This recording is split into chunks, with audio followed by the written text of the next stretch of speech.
魅族今年第一场手机发布会带来了价值799元的 AI 手机魅族 Note 16，而老冤家小米同期的发布会却是6499元的顶级旗舰。魅族努力了10年，其售价终于超越了小米的零头，太感人了！两者几乎10倍的差价，那么体验能拉开10倍吗？如果单论产品力的话，他们在同价位里的表现分别属于什么水平呢？今天的赛博斗蛐蛐，哦不是蛐蛐斗大鹅，开整！老规矩走一波外观。魅族 Note 16是经典的实用主义风格，9.1毫米的厚度下塞入了6600毫安时的大电池，整机217克，手感称得上是轻盈。塑料的中框和后盖没有意外，机身的侧边有一颗 AI 灵动键，按下就可以使用 ICE。后盖这个平凡大师的 Deco 设计做得挺好看的，超越了许多同价位的产品。底部搭载了外星科技3.5毫米的耳机接口，非常罕见。正面是一块在25年几乎灭绝的 LCD 屏，最难得的是它没有使用塑料屏幕支架来抠成本，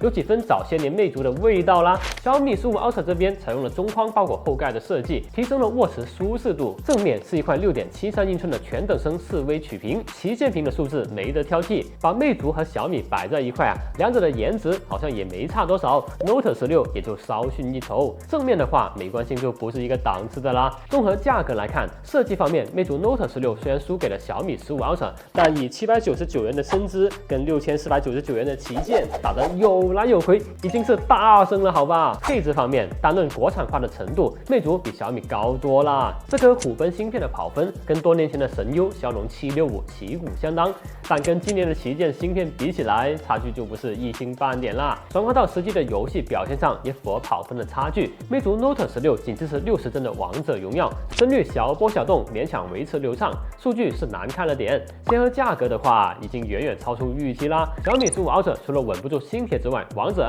原神都是满帧运行。澎湃OS在骁龙8 Elite 的加持下，直接力大飞砖，动效、流畅度妥妥的第一梯队。魅族 Note 16受限于虎贲的性能限制 ，Flyme 的灵动优势发挥不出来，部分日用场景有明显的卡顿。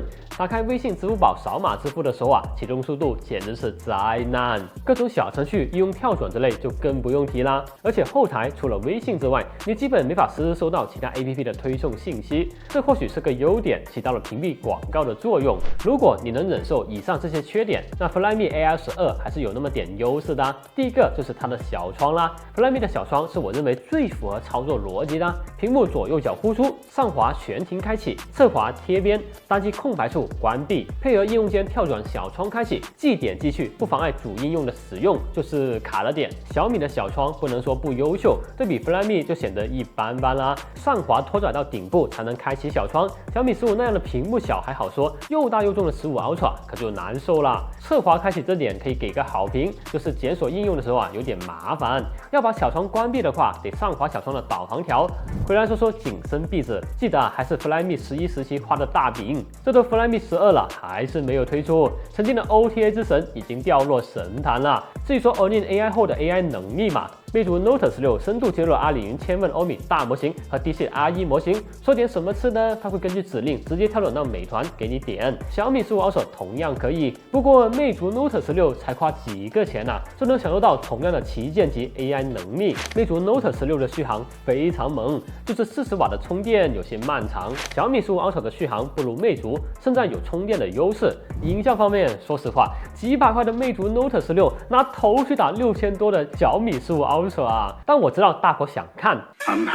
魅族 Note 16这个相机模组实属情绪价值拉满了，懂的都懂跟真正不得不用上硕大模组的小米15 Ultra 比起来，差距巨大。小米的样张不管是清晰度还是色彩，碾压魅族。魅族拉垮的高光压制搭配轻微的油光效果，有股复古相机的味道。除了硬件和算法的差异，在日常拍摄的体验上，魅族 Note 16连续拍4-5张照片，有概率出现卡顿的情况。拍摄完照片之后，马上点击查看，会直接闪退。至于说小米15 Ultra 嘛，代表米家目前最顶的影像水平，长焦、主摄以及超广角的成像素质非常高，徕卡影调的味很浓。魅族 Note 16的整体表现其实是略超它的价格的，主要是把 AI 功能引入到了100元市场，完了把科技平权很难得。小米15 Ultra 这边作为顶级的旗舰机，配置能下的全部塞进去了，这导致了内部空间的不足，虽然表现上不如魅族。作为曾经国产手机的2大巨头，也是老冤家，经过10年的演变，一个卖身又卖艺，冲击低端去拉，一个米冲高，真给冲上了高峰。虽然结局截然相反，